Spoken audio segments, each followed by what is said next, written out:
Chapter में जो है तो हमारे जो रिमेनिंग टॉपिक्स हैं उनको हम स्टडी करेंगे। तो सॉलिड में जो हमारे साथ जो टॉपिक रह गए थे उस दिन और वो था हमारे पास लेटेस्ट एनर्जी के बारे में आज हम बात करेंगे। ठीक है, लेटेस्ट एनर्जी। तो लेटेस्ट एनर्जी को जब हम डिस्कस करेंगे लेटेस्ट एनर्जी को, तो ये तो एक पॉइंट ये याद रखें और नोट में आप याद रखें कि हमारे पास एक आयनिक कंपाउंड होते हैं और एक कोवेलेंट कंपाउंड होते हैं। तो कोवेलेंट कंपाउंड को तोड़ने के लिए जो एनर्जी दरकार होती है उसको बॉन्ड एनर्जी कहते हैं, लेकिन आयनिक कंपाउंड के लिए जो तोड़ने के लिए एनर्जी होती है उसको लेटेस्ट एनर्जी कहते हैं।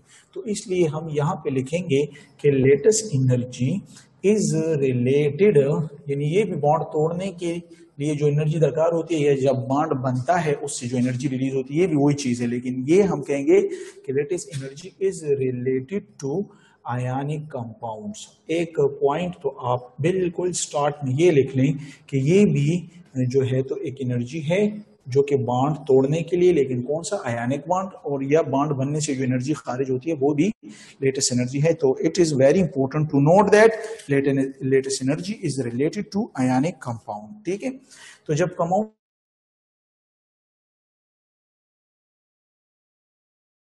तो इसका मतलब ये हुआ कि अगर जब इक्वेशन 2 ये होगी तो इक्वेशन 3 को खुद ही देखें तो इक्वेशन 3 इसका मतलब है कि लेटेस्ट एनर्जी तो ये चार्ज के डायरेक्टली है और रेडियस के इनवर्सली है साइज के। तो इसलिए हम कहते हैं कि लेटेस्ट एनर्जी, इस इक्वेशन को हम फर्दर वो करेंगे, is directly proportional to Q plus या Q माइनस, और यहाँ पे लिख लेंगे कि lattice energy is inversely proportional to R।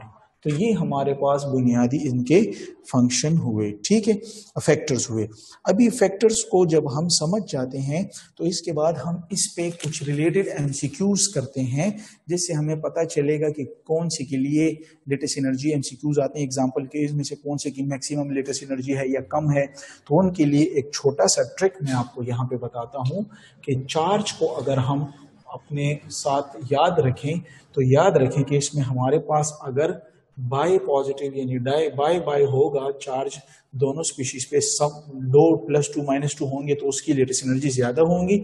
फिर किससे, अगर बाय यूनी हो और फिर ये सबसे आखिर में यूनी और यूनी का होगा। ठीक है, तो ये आपके पास एक चार्ज के लिए एक ऐसी ट्रिक है जिस पे आप लेटेस्ट एनर्जी के एमसीक्यूज निकाल सकते हैं।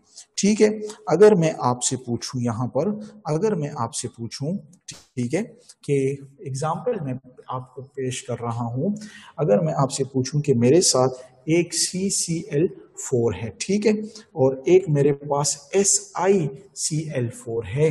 ठीक है, तो ठीक है, इसमें तो लेटेस्ट एनर्जी बेसिकली मैंने कहा कि लेटेस्ट एनर्जी जो है तो ये तो आयनिक कंपाउंड के साथ है, लेकिन कोवेलेंट कंपाउंड के लिए भी ज्यादातर इंटरचेंजेबल ये टर्म्स ये लोग यूज कर सकते हैं, या चलो जरूरी नहीं है, चलो मैं ये मिटा के दूसरी एग्जांपल करता हूँ कि आपका आइडिया क्लियर हो जाए।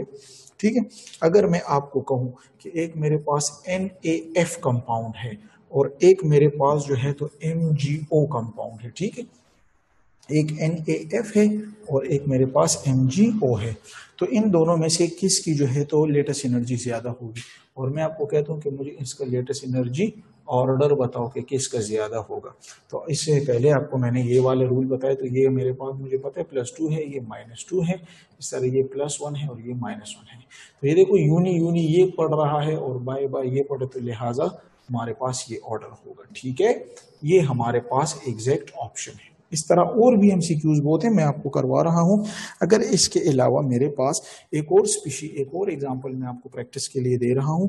अगर आ जाए मेरे पास NaF, दूसरा मेरे पास आ जाए MgF2 और तीसरा मेरे पास आ जाए AlF3, ठीक है, तो इनमें से किसके लिए ज्यादा होगा, तो फिर वही बात, ये तो -1, ये भी बुनियादी तौर पे एक पे -1 है और ये भी -1 है। Is it clear? तो अभी डिसीजन हम किस पे लेंगे, प्लस पे लेंगे, तो ये +1, ये हमारे पास +2, ये हमारे +3। तो इसका मतलब है कि चार्ज जिधर ज्यादा हो जाए वहां लेटेस्ट एनर्जी ज्यादा होती है। इससे पहले हमने पढ़ा कि lattice energy is directly proportional to charge, तो इसलिए हमारे पास ये ऑर्डर करेक्ट आता है इसके लिए। ठीक है, ये हमारे पास दूसरा ऑर्डर हो गया। इसके अलावा अगर हम और जनरल बातें करें और वो मैं लेट सपोज ले लूं, प्रैक्टिस है, अच्छा सिर्फ प्रैक्टिस है, इसमें और पढ़ना नहीं, बट डेफिनेशन वो फैक्टर हो, ये पढ़ने एग्जाम्पल है। अगर मैं ले लूं NaF ले लूं और एक ले लूं MgCl2, तो मुझे पता है Cl2 ये तो F-1 है, क्लोरीन भी -1 है, तो डिसीजन अगर ले तो ये मेरे पास +1 है, ये मेरे पास +2 है, तो लिहाजा हमारे पास ये ऑर्डर इसमें करेक्ट आएगा। ठीक है, इसके अलावा दूसरी तरफ मैं आता हूं और वो तो मैं एमसीक्यूज की फॉर्म में लिख लूंगा, चले आपको तो एमसीक्यूज की फॉर्म में हो जाएगा, और मैं कहूंगा कि मैक्सिमम लेटेस्ट एनर्जी इसमें किसकी है, A, B, C और D। A मेरे पास कौन सा है शाबाश, A मेरे पास है LiCl, B मेरे पास है Li2O, C मेरे पास है Na2O और D मेरे पास है K2O। चलें जनाब, अभी जो है तो यहाँ पर इनमें से सेलेक्ट करेंगे कि लेटेस्ट एनर्जी किसकी ज्यादा है। चले पहले से आएंगे, ये लें +1 ये -1, तो ये तो यूनी वाला केस आ गया। ठीक है, लेकिन यहाँ पर अगर चलें तो ये है +1 लेकिन ये -2, यहाँ पर चलें तो ये हमारे पास +1 ये -2, यहाँ पे चले तो ये हमारे पास +1 ये -2। तो दो अभी एक केस तो यूनी होगा, उसको तो निकाल लें, बाकी B, C और D जो हैं तो ये एक यूनी बाय का केस आ रहा है। तो इसमें फिर हम देखेंगे कि साइज जिसका छोटा होगा, क्योंकि साइज जो है तो इनवर्सली प्रोपोर्शनल। ठीक है, तो साइज तो लिथियम का फिर छोटा है। अभी हम देखेंगे इसमें कि साइज जितना छोटा होता है,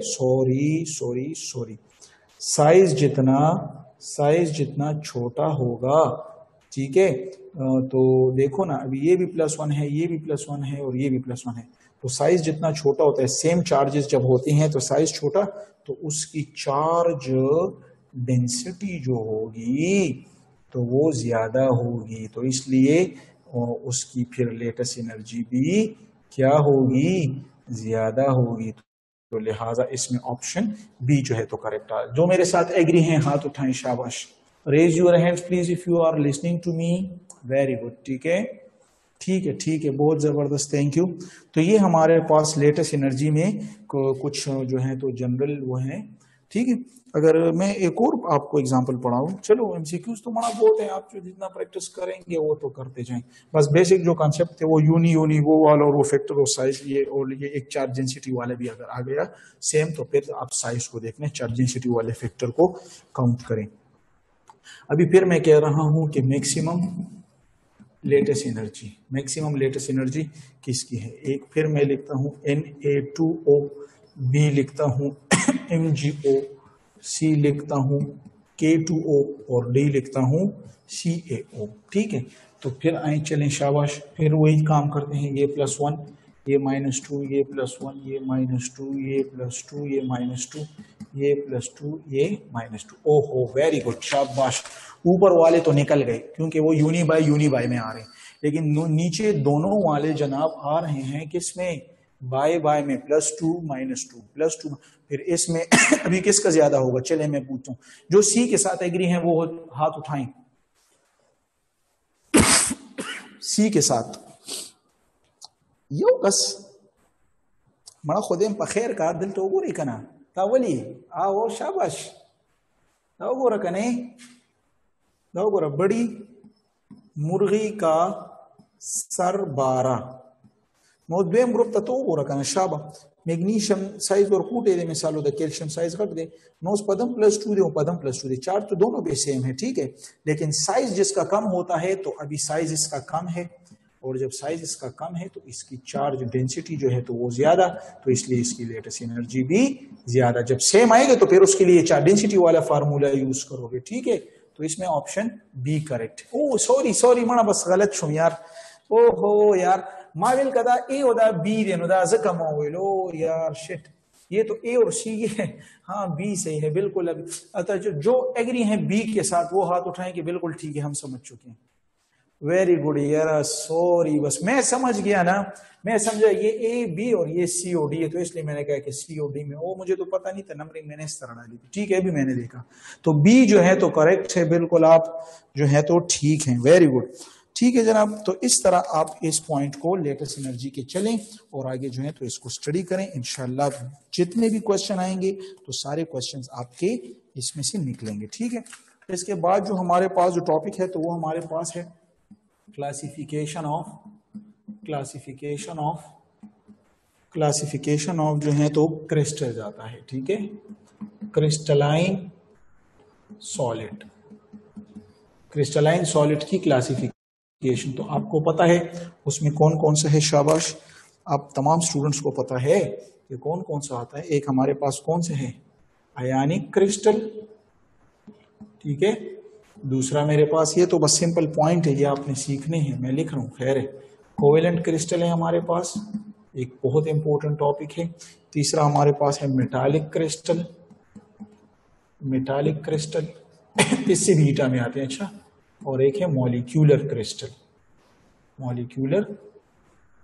क्रिस्टल। ठीक है, तो बहुत ही जबरदस्त और आसान टॉपिक है। इसको देखें, पॉइंट्स में मैं आपको बता रहा हूं तो वो आपके ईटा के पॉइंट भी होंगे और आप जो है तो टॉपिक भी सीख जाएंगे। ठीक है, इस तरह एक टेबल सी होनी चाहिए जिसमें आप समझें। तो पहले में लिखें, शाबाश, इसमें जो पार्टिकल होते हैं तो वो होते हैं आयंस, क्योंकि आयनिक है। ठीक है, जबकि कोवेलेंट क्रिस्टल में जो पार्टिकल्स होते हैं तो वो हमारे पास कौन से होते हैं, पार्टिकल जो होते हैं तो वो एटम होते हैं। और मेटालिक क्रिस्टल में भी जो है तो पार्टिकल क्या होंगे, इनमें भी एटम होते हैं लेकिन वो फ्री लूजली इलेक्ट्रॉन होते हैं, लेकिन आयंस वो उसमें फिरते रहते हैं। और मॉलिक्यूलर क्रिस्टल में जो पार्टिकल होगा, जो छोटा पार्टिकल, तो वो मॉलिक्यूल होता है। Is it clear? तो ये बहुत जरूरी है कि जब आपको कोई कहे कि आयनिक क्रिस्टल में जो पॉइंट होता है, जो पार्टिकल होते हैं वो आयंस होते हैं, कोवेलेंट में एटम, मेटालिक में भी एटम होते हैं, मेटालिक एटम्स होते हैं, और मॉलिक्यूलर क्रिस्टल में मॉलिक्यूल्स। एक ये पॉइंट हो गया। दूसरा पॉइंट इसका अगर आप लिखें तो ये आप लिखें कि ये हार्ड है। तीसरा अगर पॉइंट लिखें तो ये ब्रिटल है, यानी ये टूट भी सकते हैं। ये जो है तो गुड कंडक्टर हैं। कब? जब ये एक्वस फॉर्म में होगा या मोल्टन फॉर्म में होगा। और बैड कंडक्टर जब ये सॉलिड फॉर्म में होते हैं। ठीक है, और ये जो है तो होते हैं तो ये नॉन डायरेक्शनल होते हैं। आयनिक कंपाउंड हमेशा नॉन डायरेक्शनल होते हैं, क्योंकि आयंस होते हैं, सिर्फ अट्रैक्शन होती है, कोई ऑर्बिटल ओवरलैपिंग इन्वॉल्व नहीं है। और इसकी फिर एग्जांपल जो है तो NaCl वगैरह और एटसेट्रा बुक में है, आप उनको देख लें। इसमें अगर आप कोवेलेंट क्रिस्टल की तरफ आए तो आप कहें कि ये बैड कंडक्टर है, एक्सेप्ट ये आपको MCQs में आएगा। एक ऐसे कोवेलेंट क्रिस्टल है जो एक्सेप्ट, तो वो है ग्रेफाइट। बुक में भी आपको है तो ग्रेफाइट, ये जो एक्सेप्शनल केसेस हैं तो इनको आपने याद रखना है। इसके अलावा जो है तो ये हमारे पास डायरेक्शनल होते हैं। इसके अलावा ये भी हमारे पास हार्ड हैं, और इसका जो है तो ये हार्ड हुए तो इसलिए अच्छा, इनमें से एक पॉइंट ये भी याद रखें कि इनका मेल्टिंग पॉइंट और बॉइलिंग पॉइंट जो होगा तो वो ज्यादा होता है, तो यहाँ इनका भी मेल्टिंग पॉइंट ज्यादा होगा, इनका भी बॉइलिंग पॉइंट ज्यादा होगा। ठीक है, ये जनरल पॉइंट ही रीडिंग है, आपको हर एक पॉइंट को देखें तो आप समझ सकते हैं। ठीक है, और इसमें जो है तो एक याद रखें, MCQs में भी आता है, बहुत दफा MM के टेस्ट में भी आ चुका है कि इसकी जो एग्जांपल है तो वो सिलिकॉन कार्बाइड है, जिसको हम कहते हैं कार्बोरंडम।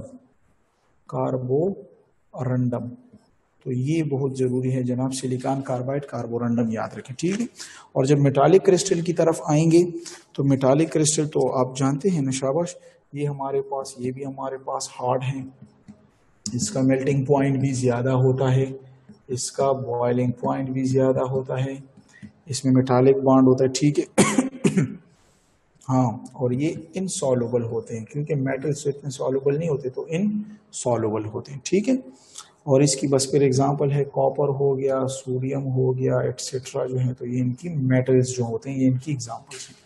और अगर हम लास्ट पे आए मॉलिक्यूलर, तो ये हमारे पास क्या होते हैं, ये हमारे पास सॉफ्ट होते हैं, इनका मेल्टिंग पॉइंट वगैरह कम होता है, बॉइलिंग पॉइंट वगैरह भी कम होते हैं, क्योंकि इनमें लंदन डिस्पर्जन फोर्सेस होती हैं और वो वीक फोर्सेस हैं, इसलिए ये सॉफ्ट होते हैं। ठीक है, इनमें फिर हम कहते हैं कि इनमें हमारे पास एक पोलर होते हैं और एक हमारे पास नॉन पोलर होते हैं। और पोलर जो हमारे पास होते हैं वो कौन से हैं? HCl है, HBr है, ठीक है। और नॉन पोलर जो है तो वो है P4 हमारे पास हैं, सॉलिड फॉर्म में होते हैं फास्फोरस, S8 सल्फर जो है इनऑर्गेनिक में आपने पढ़ा, ठीक है ना। तो ये जनाब हमारे पास कुछ जनरल जो है तो मॉलिक्यूल क्रिस्टलाइन है उसके बारे में हुआ और ये पॉइंट जो है तो आप सीखेंगे, ठीक है। तो ये आपके पास जनाब चैप्टर नंबर जो 6 है तो उसका इख्तिताम हुआ, उसका जनाब इख्तिताम हुआ और अभी हम चैप्टर नंबर 7 जो है तो उसको स्टार्ट लेंगे, ठीक है। फिर चैप्टर 7 में हमारे पास जो बुनियादी जो हमारे चैप्टर का नाम है तो वो हमारे पास कौन सा है? शाबाश, हमारे चैप्टर का नाम जो है तो वो है केमिकल इक्विलिब्रियम और बहुत ही इंपॉर्टेंट चैप्टर है ईटा पॉइंट ऑफ व्यू के साथ, ठीक है। बातें इसमें बहुत है, टेक्निकल बातें हैं। इनका जो नाम है केमिकल इक्विलिब्रियम, सिर्फ इस नाम में बहुत ज्यादा टेक्निकलिटी छुपी हुई, ठीक है। तो यहाँ पे अभी हम लेट से स्टार्ट करते हैं चैप्टर नंबर 7 और 7 हमारे पास कौन सा चैप्टर है? Chemical equilibrium. केमिकल इक्विलिब्रियम जो है तो इसकी अगर हम डेफिनेशन करें तो केमिकल इक्विलिब्रियम की हम डेफिनेशन क्या करेंगे? तो डेफिनेशन में ही सारा किस्सा छुपा है।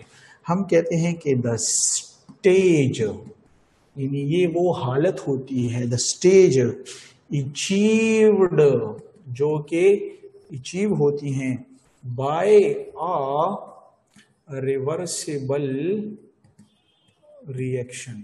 तो अव्वल तो ये आपका एमसीक्यूज पॉइंट हो गया, अव्वल तो ये आपके डेफिनेशन में एमसीक्यूज आ गया कि केमिकल इक्विलिब्रियम सिर्फ और सिर्फ रिवर्सिबल इक्वेशन में अचीव होता है। Is it clear?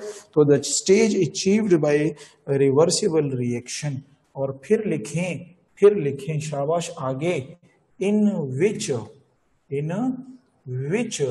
Rate of forward reaction becomes equal to rate of reverse reaction. तो ये ले जनाब आपके पास डिफिनीशन में एक दूसरा एमसीक्यूज आ गया है। तो वो स्टेज है केमिकल इक्विलिब्रियम जो कि रिवर्सिबल रिएक्शन में होता है, जिसमें आगे जितनी स्पीड से रिएक्शन जाता है उतनी ही स्पीड से वापस भी होगा, ठीक है। और फिर आगे जाते जाएं, and at chemical equilibrium change in concentration जो होगी तो वो बिकम्स कांस्टेंट। फिर इसमें फर्दर चेंजेस पे नहीं होगी। तो ये ले जनाब आपका एमसीक्यूज नंबर 3 आपकी खिदमत में पेश हुआ। तो आप जो है तो जब भी केमिकल इक्विलिब्रियम की डेफिनेशन करें तो ये 3 एमसीक्यूज हैं। हाँ जनाब, एक और एमसीक्यूज भी है ना, वो तो मैंने आपको नहीं बताया।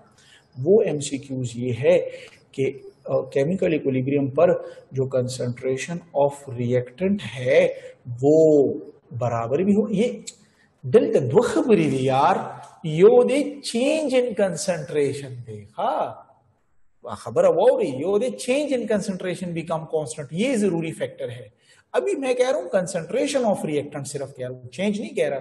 तो कंसंट्रेशन ऑफ रिएक्टेंट जो है तो it equal to concentration of product, ये भी हो सकता है एक इसमें ये पॉइंट, या कंसंट्रेशन ऑफ रिएक्टेंट जो है तो वो इक्वल नहीं भी हो सकता। ये तो दोनों लगाओ जो देखिए यो मोल दे रिएक्टेंट और फदो मोल दे दी फद्री मोल दे तदो मोल जो सही था कोई आम खबर अदा। तो लिहाजा आपके पास 4 एमसीक्यूज आ गए और वो क्या है कि केमिकल इक्विलिब्रियम जो है तो रिवर्सिबल रिएक्शन में अचीव होगा, दोनों साइड पे रेट बराबर हो जाएंगे, इनमें फर्दर जो कंसंट्रेशन में चेंज होगा वो नहीं होगा, स्टॉप हो जाएगा चेंज इन कंसंट्रेशन और नहीं होगा। और कंसंट्रेशन जो होगी तो मे बी वो रिएक्टेंट प्रोडक्ट की इक्वल भी हो या मे बी वो इक्वल ना हो। तो ये अलग सा पॉइंट है, चेंज इन कंसंट्रेशन और सिर्फ कंसंट्रेशन में फर्क है। जो मेरे पॉइंट्स को समझ गए हाथ उठाए please, raise your hand if you understand. Very good. खदा डेर जरूरी दिखो पर डेफिनेशन के लिए सलोर एमसीक्यूज रहा तासु तमायलु देके टेक्निकल टर्म्स रा रवान दिखा नोर बम फर्दर राजी। तो ये हमारे पास केमिकल इक्विलिब्रियम की क्या हुई, डेफिनेशन हुई। इसके बाद हम नेक्स्ट जाएंगे जनाब टाइप्स ऑफ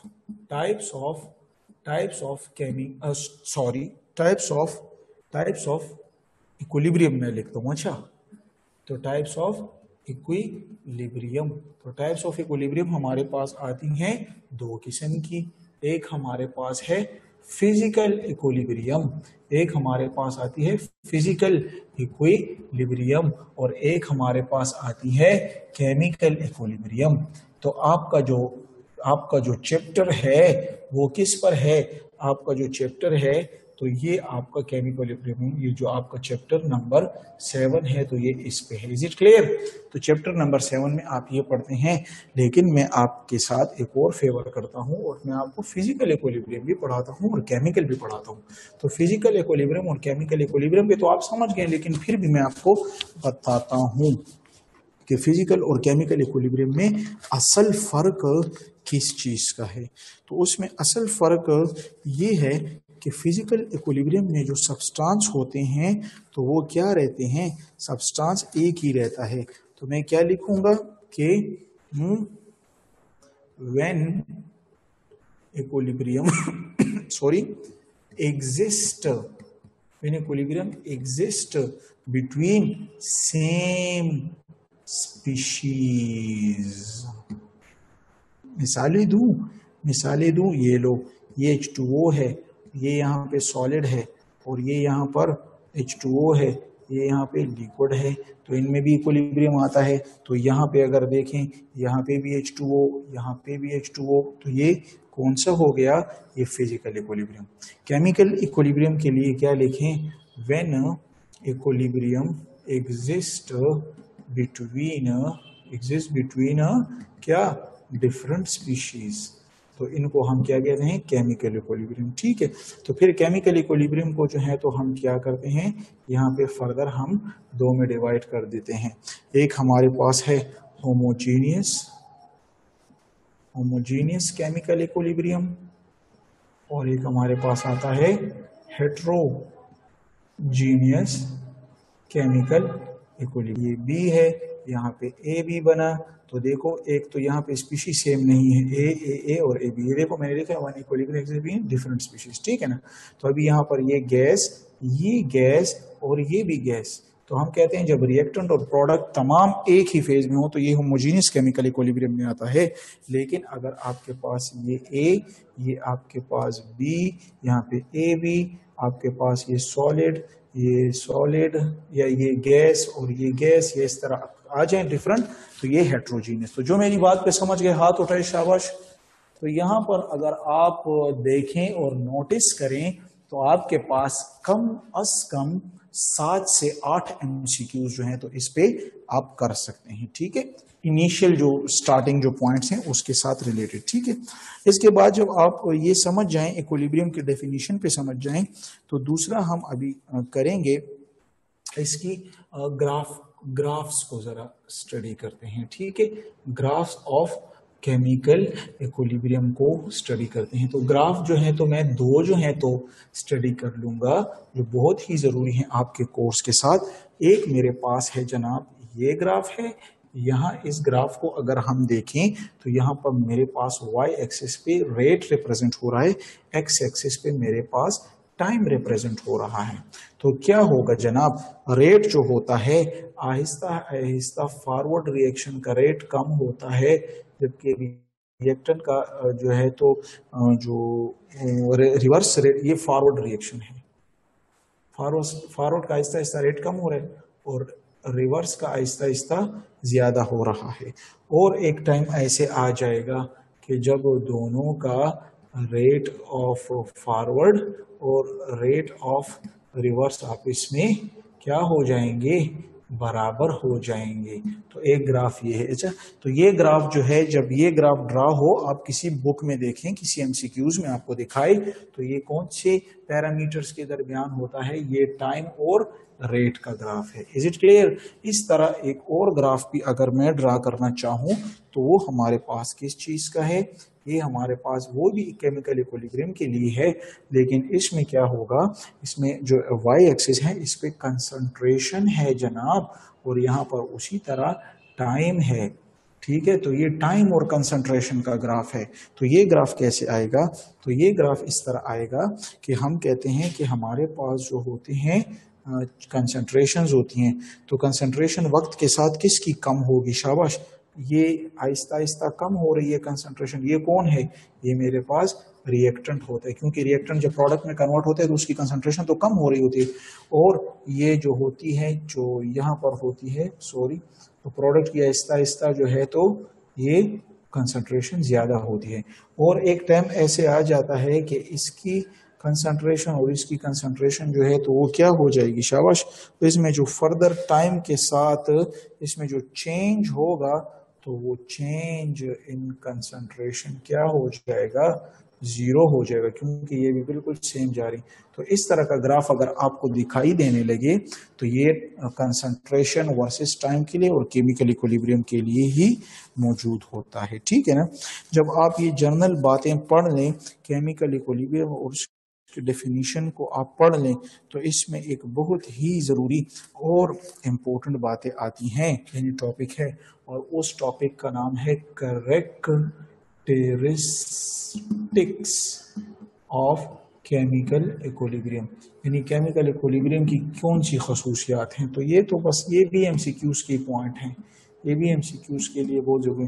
तो पहला क्या होता है, पहला क्या होता है, शाबाश, पहला तो ये होता है कि रेट ऑफ फॉरवर्ड रिएक्शन बराबर हो जाए रेट ऑफ रिवर्स के। इसमें दूसरा क्या होता है, शाबाश, क्या होता है, चेंज इन जो कंसंट्रेशन होती है तो वो क्या हो जाती है, वो कांस्टेंट हो जाती है, फर्दर चेंज इन कंसंट्रेशन नहीं होगा। अच्छा, कंसंट्रेशन ऑफ रिएक्टेंट बराबर भी हो सकता है कंसंट्रेशन ऑफ प्रोडक्ट के, और नेक्स्ट पॉइंट है कंसंट्रेशन ऑफ रिएक्टेंट जरूरी नहीं है वो नहीं भी बराबर हो सकते इक्विलिब्रियम पर। ठीक है, तो ये अगला पॉइंट। अच्छा, नेक्स्ट पॉइंट इसमें आप लिख लें कि ये जो होगा तो ये डायनेमिक इक्विलिब्रियम होगा। डायनेमिक मतलब चालू रहेगा, स्टार्ट रहेगा। नेक्स्ट इस पे हमारे पास जो है तो ये जो होगा तो अचीव्ड